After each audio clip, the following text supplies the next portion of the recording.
Start off with a couple of introductory thoughts, and then we'll get into the actual Seder. And again, some of these thoughts, as I've mentioned, has been said in past years, previous years, but Hashem, it's a collection from many different years, and we'll try to get through the Seder as much as we can. And then Hashem, tomorrow night, again, will be the Haggadah Shiur, will be uploaded to the OU website.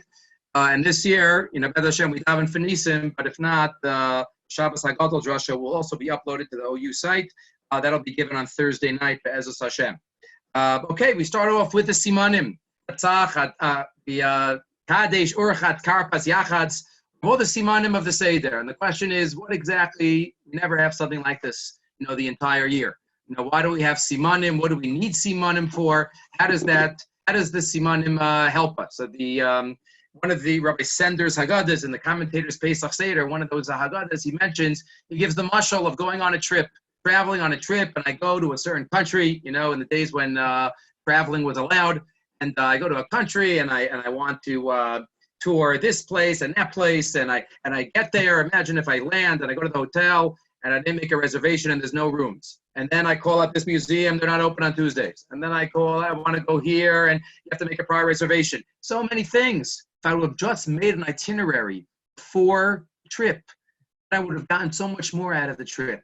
I would have been able to experience every day to the fullest, to get the most out of it, and be excited about, I know what I'm doing on Monday, but I know what I'm doing on Tuesday. So on Monday, I'm already excited about it. And then on Tuesday, I know I already had the Monday slot that I did. It just makes the whole trip. The Simanim are our itinerary. These are the stops that we're going on a trip called Sipur Yetzias Mitzrayim. We're going to experience Sipur Yetzias Mitzrayim in a Chayav Adam L'Eretz Atzma way, the way that we get the most out of it. This unique mitzvah that we have one night to fulfill is through having an itinerary, for knowing the stops that we're going to have, Kadesh, Urchat, Karpas. And if we have that in mind all the way from the beginning, and we prepare for it, and we know what to expect, and we know where we've been, and we know where we're going to, so in that way, we can get the most out of our Pesach Seder experience. That every year we have to remember this is our itinerary. Another just introductory thought Rav Asher Weiss has on the first page of his Haggadah. He talks about the pasuk in Tehillim, Kuf Yotes, Yehi Libi Tamim B'chukecha. The pasuk, the Medrash on that pasuk says, what do you mean? B'chukecha, in your chukim, chukos haPesach, chukos haPara. Carbon Pesach and Para Aduma. That's what David HaMelech is referring to in Tehillim Kuf Yotes pasuk Hey. The question is, what exactly? Not in Hey, in the Yuds. The question is, what does Carbon Pesach and Paradum have to do with anything? With each other. The Medrash push them together. They both have the word chuk next to it. So explains Rav Asher Weiss, V'nireh shalom mishum hadimyon shebahem eladavka mishum hashoni. It's not because they're so similar, but it's because they're so different. They are opposites. Pesach and Paraduma represent opposite categories, extremes of mitzvos. If we think about Paraduma is all about that understanding. The ultimate chok. Just doing it. How does this work? How does this azam? It's all about just doing. Pesach, Leil Seder, is all about questions. It's all about delving. It's all about trying to figure out and trying to appreciate and trying to understand. We don't appreciate Paraduma. Paraduma is Paraduma. How does it work? I don't know. But Pesach, the entire night, is all about questions. The whole, as we know, Chazal tell us, everything is a question and answer. Nothing's a statement. Starting with Manashtana. Manashtana is a question. The four sons all ask questions. Pesach al Shuma, Matzah al Shuma. The same. Matzah is because. No. Everything is questions and answers for this part of the Pesach experience. We have two different poles, two different ideas and categories of mitzvos, and they're both needed. And the godless of life and the challenge of life is to know when to use each one. When is it a Pesach moment, and when is it a Paraduma moment? I think just to mention for this year, I think a lot of us have had a lot of Paraduma moments the past couple of weeks. Right? We have a lot of questions, but it's not a time or experience to ask questions. As one of the Hasidic Rabbis said, Rabbi Lamb likes to quote this, even though it says Keli Keli Lama Azaftani in Tehillim, but it's really Lama Azaftani. We can't really ask Lama. There are certain experiences in life that we don't have answers to. So it's not appropriate to ask questions. Rav Soloveitchik says there's not only tekus in the Gemara, there are tekus in life. And sometimes there are tekus, but we know lima for what? Why is HaKadosh Baruch Hu? We don't know why. What can I do? What is my reaction? The Paraduma, we could say maybe that this year's Seder, as Hashem, we hope for an ace tomorrow, but Derech HaTava, this year's Seder is going to be a Pesach experience in a situation of Paraduma, in a situation where we don't ask those kind of questions, but we ask these kind of questions because the Jew keeps going. And the Jew says, Lama, what does HaKadosh Baruch Hu want from me in this situation? HaKadosh Baruch Hu wants me to have a Seder. It's not the Seder I was planning for. It's not the Seder that I thought I would have. It's not with the people, with the family members that I thought I would be with. But it's a Seder nonetheless. And HaKadosh Baruch Hu wants us to ask the questions, and ask the Manishtana, and ask the Daled Banim, and ask the Pesach and Matzah and Mar al Shumah. With all the challenges that we have going on around us. Chukas HaPesach and Chukas HaPara. And maybe this year, we have to look at it as a schus to be able to have the Pesach Seder, not the schus of being in challenge, but to be able to persevere in the challenging situation that we all find ourselves in right now. Okay, that's by way of introduction. Now let's get into the actual Seder itself. So we have Kadesh, the first of the Simanim, and Urchatz. There's a thought of Urchatz. I'm going to mention this again tomorrow night in this year's Shiur. The Derech Chaim mentions Urchatz, maybe Al Derech Drush, is connected to the Aramaic word Rachatz. We say in Baruch Shemay, which is the Zohar from Parshas Vayakel, last week's Parsha, 2 weeks ago's Parsha, Bei Ana Rachitz. Bei, in him, Ana Rachitz, I rely on. I trust in. Rachitzna is bitachon. Kadesh Urchatz. What's the message? Kadesh. Sometimes we do mitzvos and we sanctify ourselves and we get into it, but we wonder, is my little mitzvah really making a difference?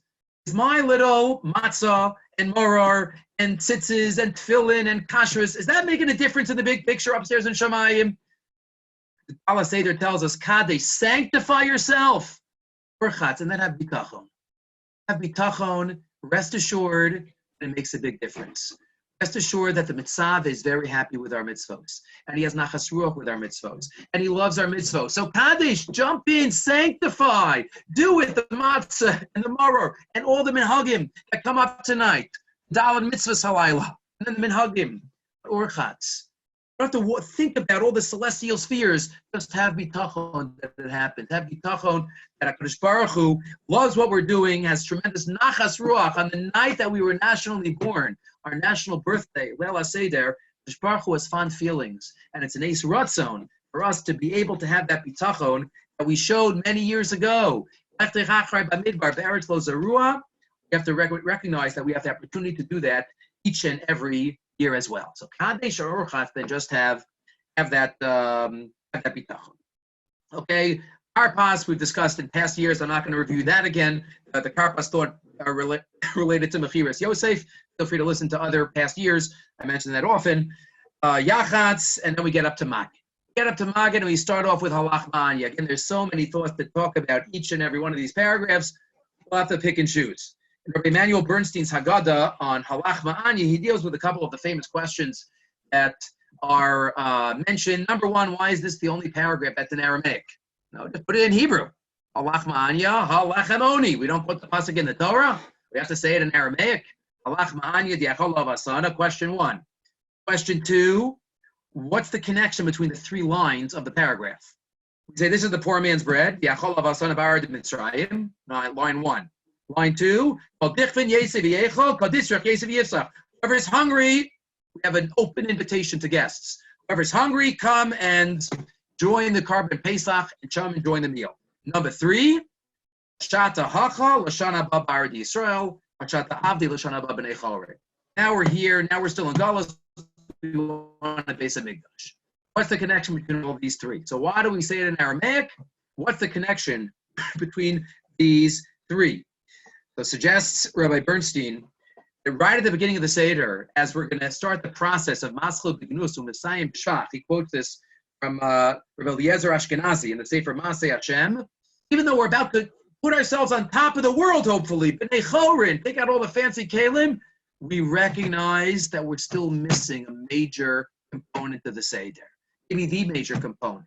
And that's the Korban Pesach, and that's Yerushalayim, and that's the Beis HaMikdash.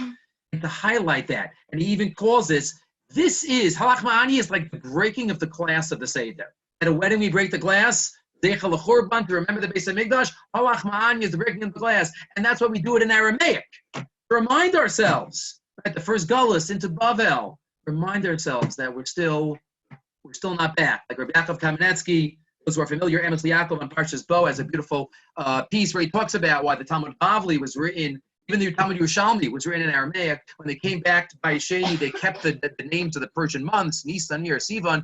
These are in Hebrew months, among other things. He says to remind them they knew it wasn't the full Geula then. Bayesheni was missing the five things that were in Bayis Rishon, that weren't in Bayesheni. We start off the Seder recognizing that we're still lacking something. And that's why we invite people. Whoever wants to come can come. Why? Because Bisman and Mikdash, we couldn't invite people.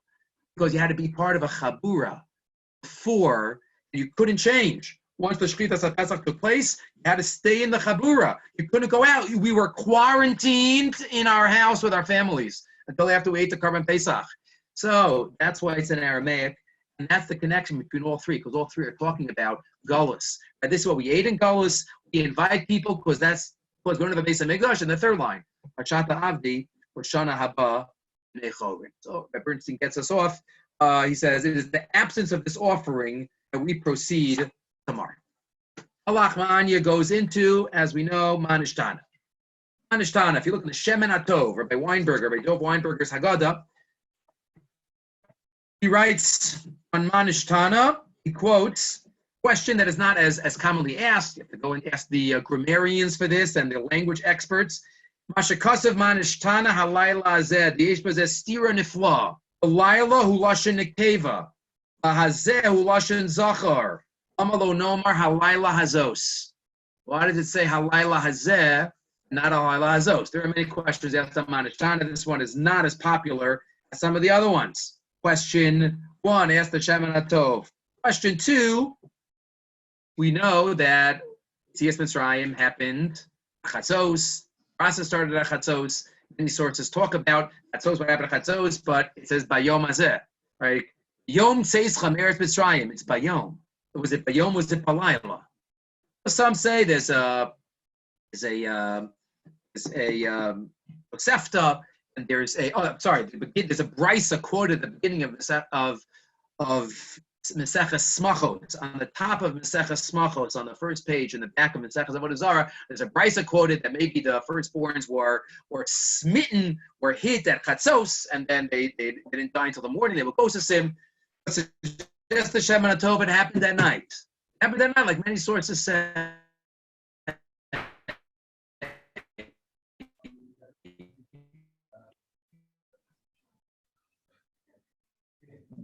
The clarity of vision had of was Ki'ilu Hayayom, Laila Kayom Ya'ir. And maybe that's alluded to in the word Zeh. Halayla Hazeh. What's Halayla Hazeh? Halayla Hazeh is, Zeh always symbolizes, as Rashi quotes at the beginning of Parshas Matos. Hazeh symbolizes clarity of vision. Clarity of vision. Moshe Rabbeinu, Zeh Hadavar. When HaKadosh Baruch Hu wanted to show Moshe Rabbeinu something, and whenever in halacha you point to something, it's always Zeh. B'neinu Zeh Sorer Moreh. The parents have to point to the sun. HaChodesh is Zeh Lachem. Pointed to the Zeh is pointed to the moon, and the menorah. Whenever it's a Zeh, that's where it's pointed to, and that is alluded to. Manishtana Halayla Hazeh. This was a night that was Zeh. This was a night that was so clear. Bnei Yisrael had the vision that they had to be able to go out. Reminds me a little bit. I mean, of a little bit of please mute. I don't know. Everybody was supposed to still be. Please mute the microphone. Hi. just join, please. Somebody just can't see their name. Somebody who just joined, please mute. Remind me of the clarity of a vision that was seen there. It just reminds me of a separate thought that happened at Maimon Sinai. Again, just a separate thought to bring up at the Seder. We talk about this, the first step, but really is going to Har Sinai is the final step. Nasav and Ishma was our high point. We said Nasav and Ishma all together. So one of the Bali Musar asked, how did they say Nasav and Ishma, we in plural? Shouldn't it be, I could say what I felt, Asev Eshma, I'm very excited, and I'll do it. How do I know what the other guy was thinking? How could I say Nasav and Ishma? So the mashal is given, there were a number of people in jail. And after a few days, the warden wouldn't give them any drink. They were thirsty, and after 3 days, finally, of not getting any water, the warden goes in and says, who wants water? And they say, we do. What do you mean? We do. I have no idea what the other guy wants. No. It's clarity. If everybody knows that everybody wants water. That's what it was at Maimon Sinai. So maybe we could say that's what it was a little bit the night of Yetzias Mitzrayim, when it was Zeh. It was the night of Zeh Hadavar. The Zeh, HaChodesh Zeh Lachem. The menorah Zeh, it was clarity, and that's what we had that night, and that's what we try to gain back on the night of the Seder as we celebrate together. But Avadim Hayinu L'Para B'Mitzrayim, go into the next paragraph. Thought I've mentioned before from Rav Soloveitchik. What is the difference, and why does it say Avadim Hayinu L'Para B'Mitzrayim in the pasuk? It's quoting a pasuk, but why doesn't it say Avdei Paro Hayinu? Wouldn't that have been more smoother lashon? Like we say Halalu Kalalu Avdei Hashem, became Avdei Hashem afterwards. So why is this Avadim Hayinu L'Para Avdei Paro Hayinu? Wouldn't that have been smoother? Suggests the Rav Soloveitchik. Let's go back to the beginning. What was the first step? What was the first step of the whole Geula itself? What was the whole beginning? It was the sneh. It was the burning bush.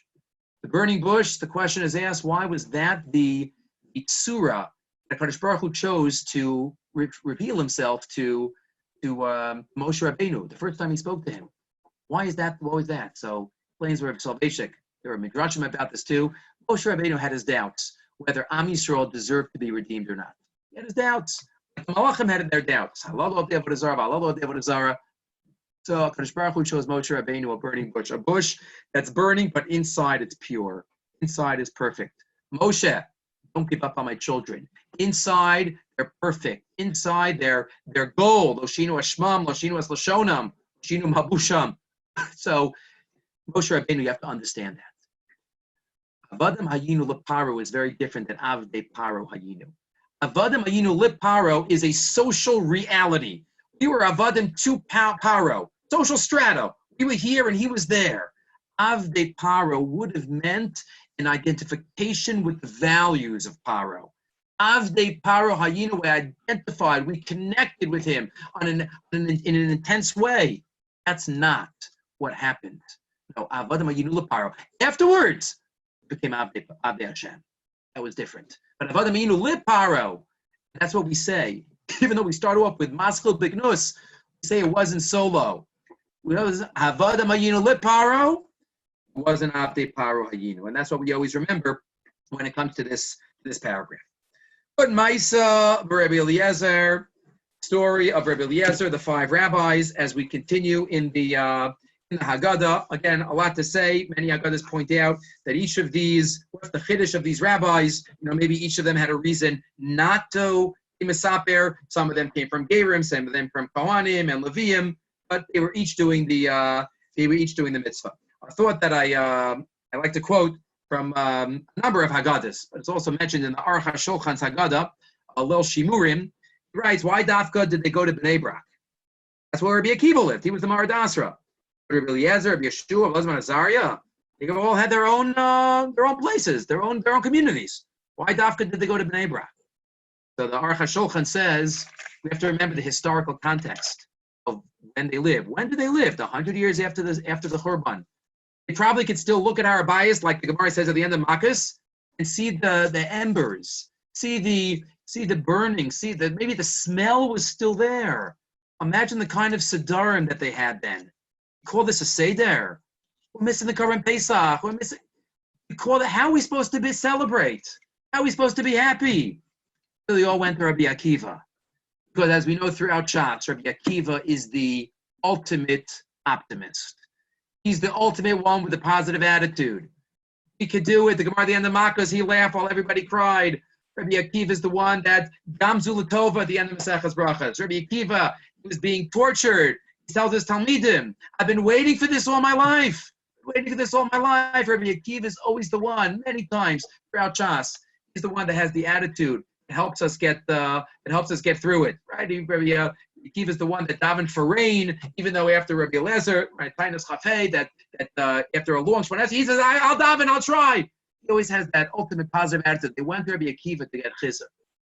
He's the one that's 40 years old. The Avos Rabbi Nassan says he sees the water going on the rock. I could do it. I could change my life.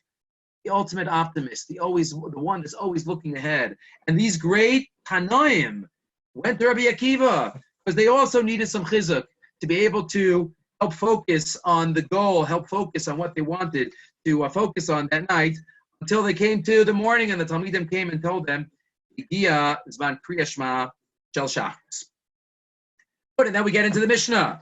The Mishnah in Brachas that's quoted, Amar Rabbi ben Azariah, Harein Kiven Shivim Shana. I always just like to quote at the Seder every year the story that this at the end of this Mishnah is related to. Harein Kiven Shivim Shana. I am like 70 years old. That was in like 70s. That's a story in Brachas in the 4th parak where Gemara tells us that the Rabbi Gamliel was removed from being the Rosh Yeshiva for whatever reason, and they needed to get a new chief rabbi, and the Rabbanan sent a rabbinic entourage to Rabbi ben Azariah. You know, he had all the milas. He had yichus, and he had money, and he had chachma, and he had everything he needed. And they came to him and they say to him, "Nu, will you be our chief rabbi?" And what's his immediate reaction? What should have been his reaction? Yes, for sure. This is my dream job, and I'm waiting for this all my life. What does he say? I have to ask my wife. I have to ask my wife. Right, and then he asks his wife. His wife says, what do you need the job for? They'll fire you tomorrow. He says, better to be a glass kli for one day than to be an earthenware kli all my life. You don't have a white beard. And overnight, miraculously, he grew a white beard. But what's the message of the story? Rav Shechter likes to quote the Bali Musar, that he has to go ask his wife. Being the chief rabbi, you're going to be out of the house more. You're not going to be home for bath time. I mean, now everybody's home for bath time. But you're not going to be home so much. You're going to be on the lecture circuit. You're going to be busier. I can't move up in the world, even in my Ruchnius world, if I don't ask my wife. This is at a good time in the Seder to recognize everything that wives did for the Seder, the wives did for the preparation of Pesach. And that's where Rabbi ben Azariah teaches us also that he has to ask his wife, who worked so hard. But that's time, help with the family. But that was something that we can learn from that story as well. Baruch HaMakom Baruch Hu. We say a Berchas HaTorah. Soloveitchik also points out Baruch Shenas HaTorah L'Am Yisrael. Why are we making a new Berchas HaTorah all of a sudden in the middle of the Seder? We sounds like a Berchas HaTorah. But Soloveitchik knows, I think, from his grandfather Reb Chaim, that whenever there is a new type of Talmud Torah that one is involved in, that's Machayev a Berchas HaTorah. Maybe it relates to the general thought that the Brisker Rav quotes from Reb Chaim in his Sefer on the Rambam, that Berchas HaTorah is itself a bracha on the Chefsa Shel Torah, on the coming in contact with the Dvar Hashem. So whenever we have a new type of Talmud Torah, we have a chiyuv to say Berchas HaTorah. That's why when we get an Aliyah, when he gets an Aliyah, they said Berchas HaTorah half an hour ago. What are we saying about Berchas HaTorah again? No, because that is a new form of Talmud Torah B'tzibur. So Sipur Yitzias Mitzrayim is a new form of Talmud Torah. Only this night. Right? The Tosefta says we have to study Hilchos Pesach. Hilchos Pesach, that's part of Sipur Yitzias Mitzrayim, Talmud Torah. And therefore, that's Machayev, a new Berchas HaTorah, and that's Baruch HaMakom, Baruch Hu, Baruch Shenas HaTorah L'Amo Yisrael. So another thought that popped into my head from Rav Schwab, and that is, we could talk about each paragraph for many hours, but why dafka do we use the word Hamakom here? Hashem has many names. Why dafka is it the word Hamakom here? And maybe again, this one is appropriate for this year to get us through. Says Rav Schwab that Hamakom is always used at a time when a Jew feels far away from Hashem. When a Jew feels distant, disconnected. For the two times we have Hamakom, Number one, by a Shiva house. Hamakom Yinachem Eschem.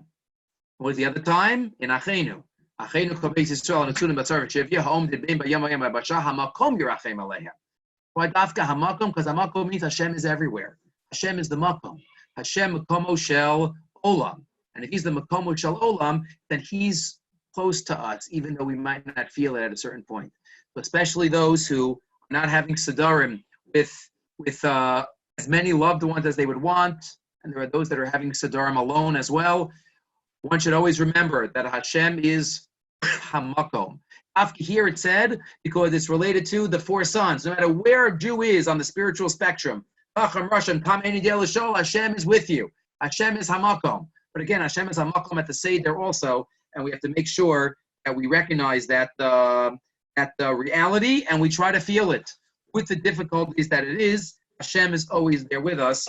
Baruch Hamakom Baruchu. And we have the Daled Banim. And one of the famous questions that's asked probably in every Haggadah is, what's the difference between the Chacham and the Rasha? Chacham and the Rasha. After all, they both seem to exclude themselves. What does the Chacham say? And what does the Rasha say? Lachem. What's the difference? So we'll have one answer tomorrow night, Bez Hashem, in the new Haggadah Shiur, but just a thought that I heard from Melech Shechter, Shechter's father. Melech Shechter, Zechron L'Bracha, said that many Haggadahs point out, Chacham at least says Shem Hashem. Shetziv Hashem Elokeinu Etzchem. So what's the depth of that? He quotes the Rashi in Parsha Shlach. Rashi on the pasuk, Vayahas Kolev Es Ha'am. Kolev got everybody quiet. By the Meraglim, the 10 Meraglim saying bad things, and Kolev got him quiet. And what does Rashi say? Kolev got up on a chair and said, "Do you know what Ben Amram did for us?" And they said, "Yeah." They thought he was going to say something negative and bad. And he says, "He split the sea and he gave us the money, etc., etc." Why did they think he was going to say something negative? This was Kolev. Why did they all of a sudden they think he was going to say something negative? Plain Reb Shechter, that he didn't say Moshe. He said Ben Amram, which was Ki'ilu, a last name, was Ki'ilu, a not a real name. If you don't say somebody's name, that shows that you're not machshir the person. You didn't even say the name. Ben Amram, that's why. That's why if you look in the Haftorah of Machar Chodesh, when you have David and Yehonasan and Shaul and Yehonasan are talking about David and Melech. David didn't come. He wasn't the Melech yet. David didn't come to the meal. And David and Shaul keep saying, "Where is Ben Yishai? Where is Ben Yishai?" And Yonasan keeps answering, "David, David, David." It's Meduyik and Psukim, because Yonasan loved David, right? Avashi and Atliya b'Davar, and Shaul couldn't stand David. That's what the depth is. The Chacham says Hashem's name because he's Machshid. The Rasha, Voda Hazos Lachem. Good, Yachol Me Rosh Chodesh. I might think that the mitzvah starts from Rosh Chodesh, Tamalomar, Bayamahu. Bayamahu, Yachol Mi Bo Yom, Tamalomar, no. Avar Zeb, before Chodesh Ishmatzu, Mor Menachem Lefanecha, as the only when you have the Maisa mitzvahs. So a number of Mefarshim, Sternbachen, as I got in the Talmud Das, and others point out that Judaism is not a religion of philosophy. What's the difference between philosophy and religion? Commitment. Judaism is about commitment. We could philosophize, we could think, we could talk about, we could analyze, but ultimately, Maisa HaMitzvos. Ultimately, it's about doing. Ultimately, it's about concretizing into Maisa HaMitzvos. And as we know, Acharei Pu'ulos Nimshachos Halabavos. The Chinuch made that famous, but it's already in Chazal. Acharei Pu'ulos Nimshachos Halabavos. The more we do, HaKadosh Baruch Hu wants us to think and analyze and do what we can. But then HaKadosh Baruch Hu wants us to do the mitzvah. We started off tonight, Kadesh and then Orchatz. We have to do the mitzvah. Yachol Me Rosh Chodesh. We wait till we have Matzu, Mor Menachem Lefanecha, the Maisa mitzvahs. Not just to talk about it beforehand. Sibur Yitzias Mitzrayim needs the prompts, needs the physical items that are in front of me, because we always concretize our commitments. Again, something that our generation maybe needs a little more chizik. We say, if I'm not feeling it, then I might not have to do it. No, we do it. And that'll make us feel it a little more, and that'll give us some extra cheshek in order to be able to do it. But again, the focus is the Maisa Mitzvos that we have to do. Okay, moving right along. Baruch Shomer Haftachasol Yisrael HaKadosh Baruch Hu keeps his promise, and Mitchilo de Avodah Zarah also. But we'll go to Baruch Shomer. Hashem kept his promise. Which promise? The Bris Ben Abasarim. There's a beautiful thought from the Sefer Ho'ikarim, Rabbi Yosef Albo, one of the classic works of philosophy, talking about philosophy, but we know the Rishonim, we have the Sefer Kuzari, the Mar Nevuchim, the Chovos Halavavos, and the Sefer HaIkarim, four of the main books of the Rishonim. And towards the end of the Sefer, all the way, Maimar Revi Perek Memhe. There are 4 Mamarim, and it goes till Perek Nun Aleph. So all the way towards the end of the Sefer HaIkarim talks about what exactly is the message of the Bris Bein HaBesarim, the covenant between the parts, which we talk about at the Seder, that HaKadosh Baruch Hu kept his promise. Why is it called that? Between the parts?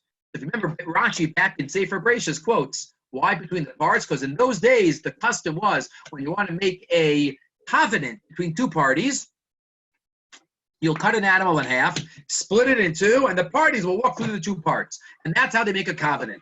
Sounds somewhat strange. Now, why is that? Is the way that covenants were made. Sounds a little graphic and grotesque. Explains the Sefer HaIkarim, it's unbelievable. It's unbelievable what this symbolizes. What's a covenant? A covenant is we have two parties that are becoming one.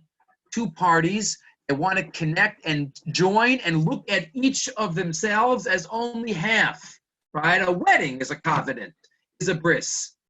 So what's the best way to show that I'm only half?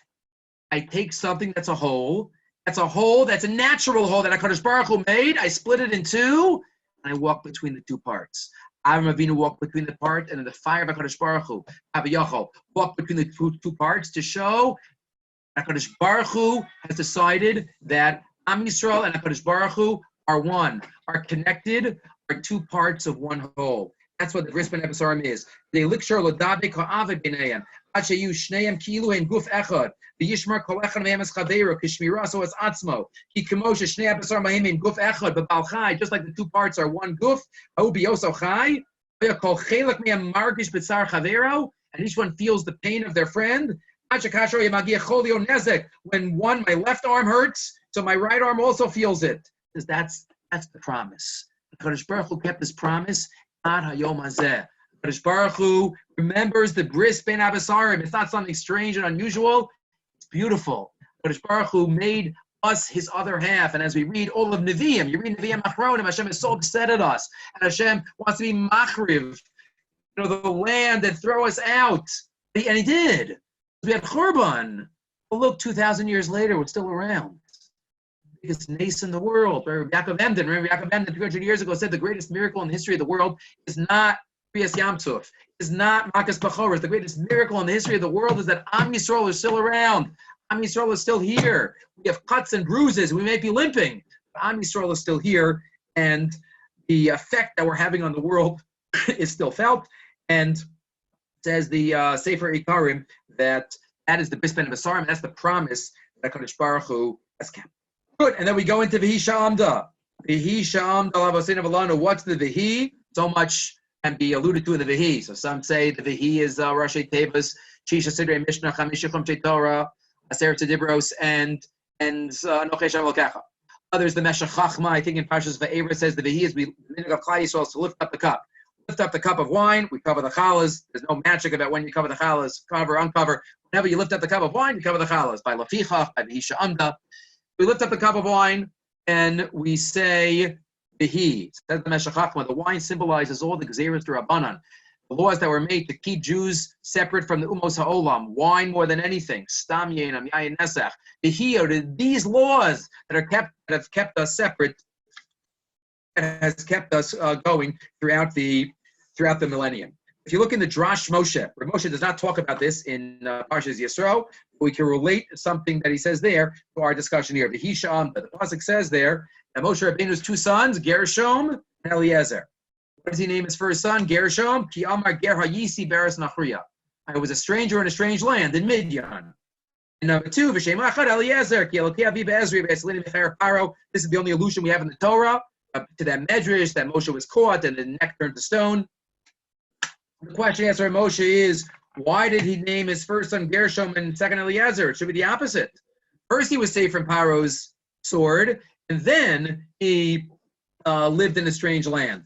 So explains from Moshe in Parshas Yisro on the Drash Moshe that HaKadosh Baruch Hu could do yeshuos for someone, for an individual, for a nation, but was it worth it?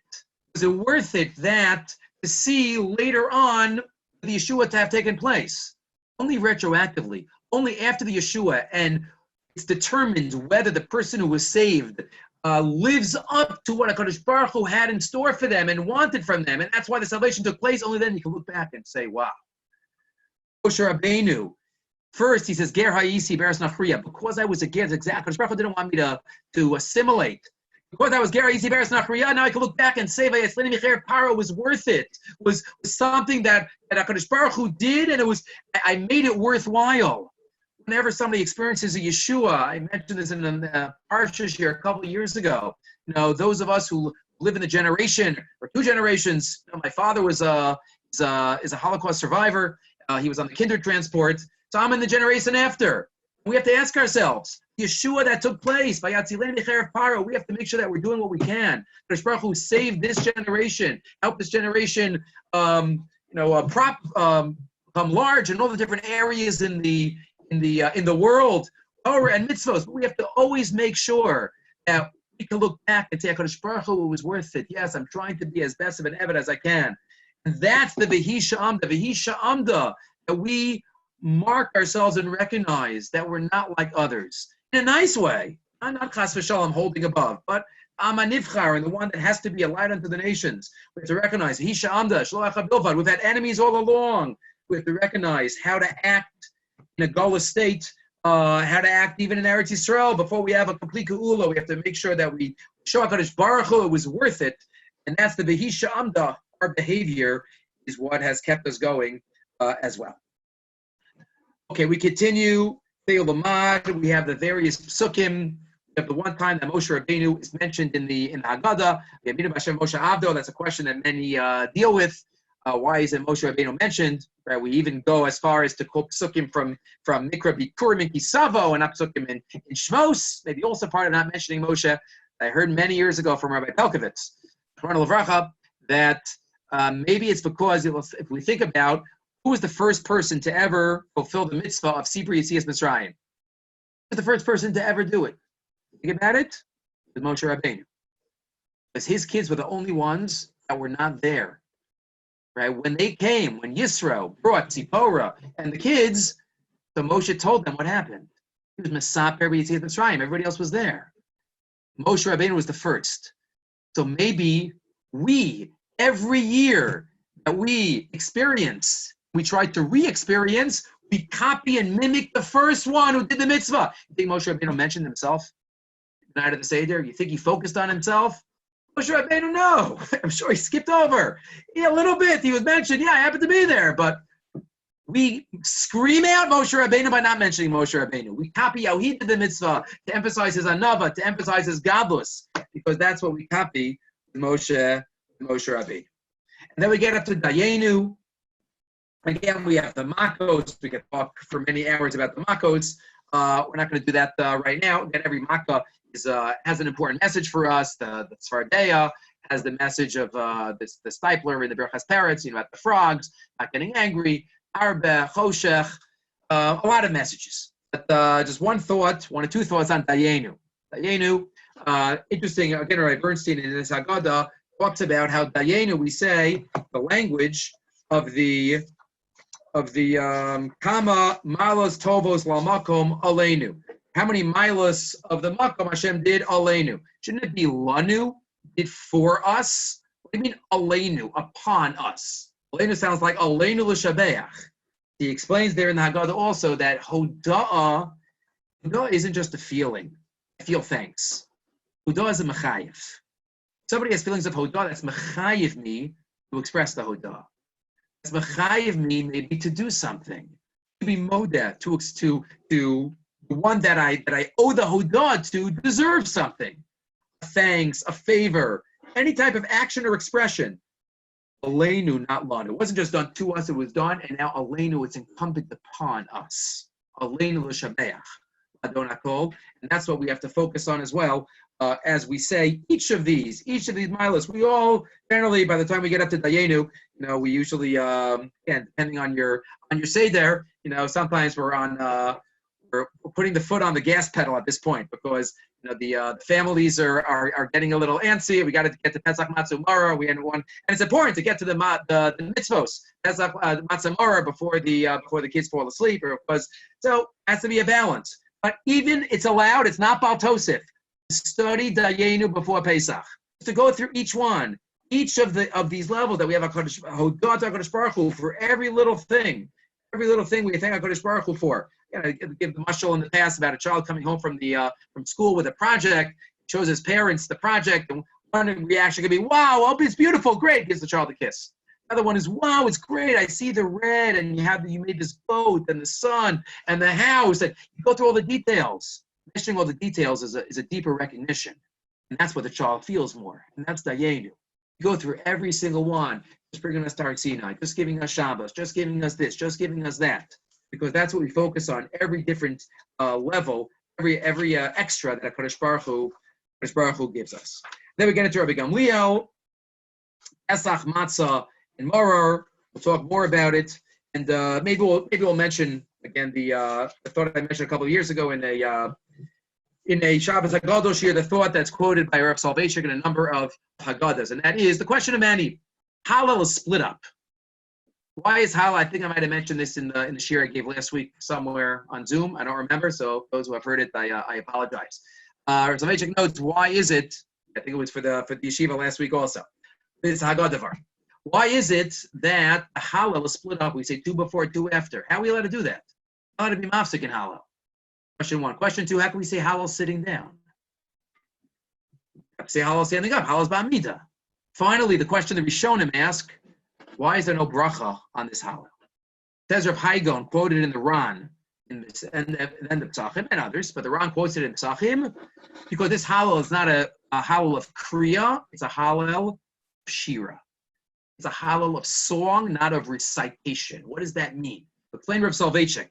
At the end of Magid, after spending many hours talking about the process and recognizing everything HaKadosh Baruch Hu has done for us, and we're into it, and we're psyched, and then we're about to say Laficha, B'chol Dar Vadar, we feel it, and then what? Okay, everybody, take out your Haggadahs. We're about to recite a Hallel. Ready? Baruch Atah. No, says Rav Soloveitchik. This is not supposed to be a formal type of Hallel that we have to say. It has to be a spontaneous overflowing of emotion Hallel that we need to say, that we want to say, that HaKadosh Baruch Hu, you're the best, you're amazing, I love it. I can't not tell you how much I love it and how much I appreciate everything you've done. And that's why it's a rule breaker. You can say it's sitting down. You can say only the parts that have to do with Yetzias Mitzrayim, because that's what this Hallel is about. And that's the state that we're supposed to be in at the end of Magid. They say that the son-in-law of the Sam Sofer, when he first married into the family said you can't look at the shver at the night of the Seder. He's like, what are you talking about? He's like, you can't look at the shver. The night of the Seder, the Sam Sofer came out, and his face was shining. His face was shining. He had it at the beginning of the Seder. We have to at least try to get it at the end of the Seder as we experience this amazing mitzvah that we have the opportunity to do. There is a minhag, again, something that I've quoted often. I'll have 3 more thoughts for the shiur, those who are listening with. The minhag of eating eggs. Minhag of eating eggs. And I thought I like to quote. The Ramah quotes. The Ramah quotes in Orach Chaim, the minhag to eat eggs, zeichel l'churban. Why? Because the same night of the week the Seder is, that's the night of the week Tisha B'Av is that year. So this year, the Seder is on a Tuesday, Wednesday night. Seder's on a Wednesday night. Tisha B'Av, Bez Hashem, it should be a Yantif. But Tisha B'Av this summer is on a Wednesday night. Remember, an egg is a machal of avelim. Life cycle goes around and around. So we remember, as we started off with Alach Ma'anya, even though we don't have we're at the Seder, we still remember that we don't have a Beis HaMikdash. The Ishbitzer, the Me'ash Shiloach, has another idea. Ishbitzer says, maybe there's another reason we eat an egg. Most, I would say, not all, most, mammals have one stage of birth. Baby is born. An egg symbolizes 2 stages of birth. An egg is laid, then an egg is hatched. What are the 2 stages? At the end of Magid, which is when the minhag is to eat the eggs, if one has the minhag, we recognize that even though we just spent a couple of hours on Yetzias Mitzrayim, we recognize that it's only stage 1. Stage 2 is in 50 days from now. Stage 2 is Maimon Har Sinai, second stage of birth. This is very important, the first stage. We wouldn't have been able to get stage 2 before stage 1 without stage 1. We recognize this is not the be-all and end-all. Physical freedom is not what it's all about. Physical freedom can be very dangerous if it's unbridled and just, we're free, no rules. Physical freedom is the first step. Then have spiritual freedom, and that's why we have the egg. And there can't be a hefsek between them. We have to remember, that's why Al-Pidrush, some of Farshim say, you're allowed to drink water or more wine between the first and the second cup, between the second and the third cup, between the third and the fourth cup, you can't. The fourth cup, for L'shonos, Boteti, Visadu, Chati, Tachti, right, Maimon Har Sinai, so you can't have any hefsekin. We have to make sure that one recognizes the 2 stages of birth. After the Seder, we have beautiful songs. We have Hallel, we have Echan Miodeya, we have Chad Gadya, maybe I'll add in an extra one. We have Echan Miodeya. The Rabbi Shiur in his Agada on Echan Miodeya mentions what's the message of that? 1 is Hashem, 5 is this, 6 is this, 7 is this. What are we supposed to be thinking about as we sing that song in the wee hours of the morning? He suggested there are 2 Gemaras. There's one Gemara that says in Pesach Benachos that if the color of Tcheles is, let's call it blue. Why? Because blue reminds us of the ocean, which reminds us of the sky, which reminds us of the Isiyakavet. Great. So blue, seeing this color is a beautiful, inspiring, spiritual idea. But there's another Gemara. The man is not supposed to look at the colored garments even of a woman, even if she's not wearing them. A blue shirt, a blue blouse, a man is not supposed to look at. 1 second. I thought blue brings you to spiritual thoughts. I thought blue brings you to amazing, inspired Isiyakavet. Says the Halacha Valibov, says Rabbi Shiur, it depends what a person's involved in the whole day. If a person's involved in Torah and mitzvos and chesed the whole day, then when they see blue, they'll think of Yam, the Rakia, the Kisiyakavet. If somebody's involved in other things during the day, then Rahman al-Islam, they see blue and they think other things. At the end of the Seder, what we're supposed to be in such a zone of connection with HaKadosh Baruch Hu, whatever we hear, we're supposed to be thinking Kedusha. We hear 10, oh, Aseret Zibros. We hear 6, oh, she's Seder Mishnah. Because we should have on our halachic eyes. Reminds me of a story of Shlomo Zalman Auerbach one time. One of his Talmidim came back from Chutz La'aretz, and they said, Shlomo Zalman said, no, you were in Chutz La'aretz. Yeah, he says, did you see the skyscrapers? He says, what? Did you see the skyscrapers? He's like, why is Rav Shlomo Zalman asking me this? He says, yes. He says, do you know there could be 2 babies born at the exact same moment on floor number 3 and floor number 103, the second before Shkia, and it could be they should have their bris on 2 different days. Did you see the skyscrapers? Shlomo Zalman saw skyscrapers and he thought of Hilchos Bris Milah. He was always in the zone. He was always connected with HaKadosh Baruch Hu. I'm not paskening based on that. I'm just putting the story. He was always there. That's Echan Miyodea. Whatever we hear at that time should be something spiritual, something connected to HaKadosh Baruch Hu. And finally, we end with the song Chad Gadya. Chad Gadya, O B'chinam, not for nothing, does the Seder end with Chad Gadya, or with Shir HaShirim, those who have the koach to stay up and say Shir HaShirim.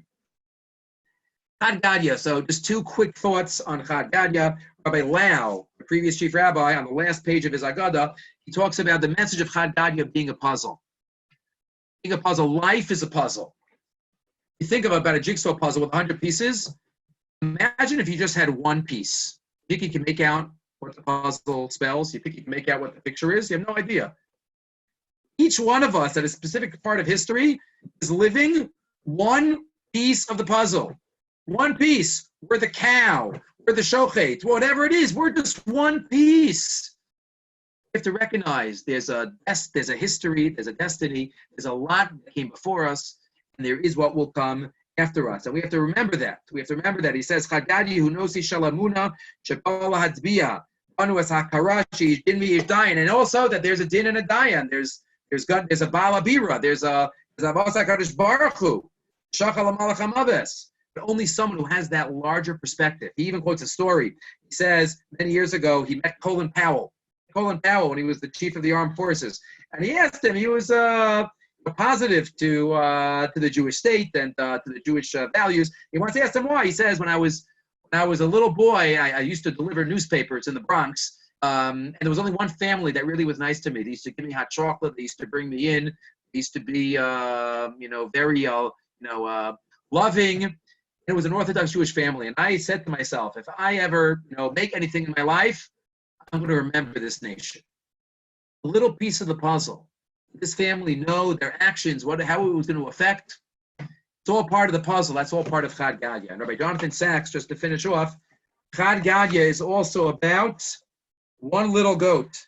Just as we've begun the Seder with the questions of a child, we concluded with a nursery rhyme, reminding ourselves that what sustains a faith is not strength or power, but its ability to inspire successive generations of children to add their voices to their people's song. And there's a deeper symbolism. He continues and goes through the whole story. The whole story maybe symbolizing the coat and the goat. Chad Gadya expresses the Jewish refusal to give up hope. Though history is full of man's inhumanity to man, dog bites cat, stick hits dog, that is not the final verse. Haggadah ends with the death of death and eternal life.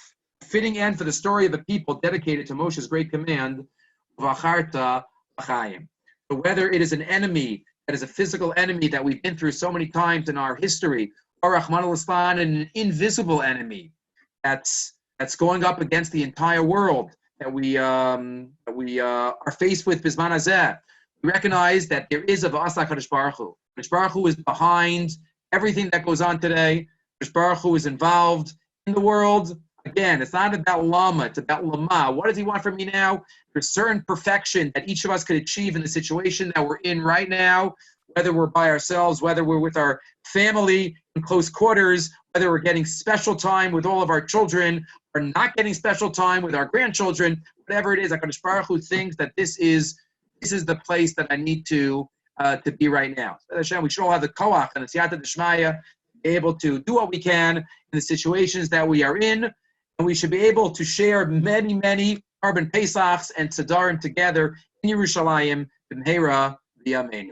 And again, those who are interested, tomorrow night I'll be giving our Haggadah Shiur. We Zoom in those who are connected to my shul's mailings. They can get the Zoom. If not, it'll be on the OU site by late tomorrow night, Be'ez Hashem. And then Thursday night, there'll be a Shabbos Haggadah Drasha also that will also be put up on the OU site, Be'ez Hashem. Everybody should have a great night and a Chag Sameach.